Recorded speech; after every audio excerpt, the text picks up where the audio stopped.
কোকৰাঝাৰৰ কি ঘটনা ঘটিছে যোৱাকালি যিটো ঘটনা ঘটিছে স্যাৰ এইটো ময়ো শুনিছো যে কিবা এক্সিডেণ্ট হৈছে আমাৰ মাজত ভুল বুজাবুজি হ'ব নালাগে হৈছে আমিও শুনি পাইছো বা মোবাইলত দেখিছো খুব চিৰিয়াছ এনেকুৱা যাতে ভৱিষ্যত নহয় ইয়াৰ কাৰণে মই এপিল কৰিছো বড়ো হওক আদিবাসী হওক ইয়াৰে মানুহ শান্তি বজাই ৰাখক গণ্ডগোল হ'ব নালাগে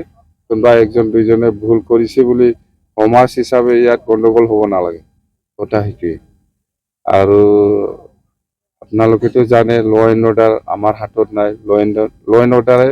নিজাববীয়াকৈ চাই আছে কণ্ট্ৰল কৰিবৰ কাৰণে আৰু আজি ৰাতিপুৱাও ধৰ্ণা চৰ্ণা দিছে বুলি কৈছে যে নহওক ডেমক্ৰেটিকভাৱে ধৰ্ণা দিব লগা আছে দিয়ক কিন্তু ভাইলেঞ্চ কৰিব নালাগে কথাই স্যার কি আহ্বান জানাবো কোকরাঝারবাসী রাইজক আহ্বান অলরেডি জনাইছে আর কি আহ্বান দুইবার আহ্বান জনাইছে আহ্বান জনাইছে না আর দুইবার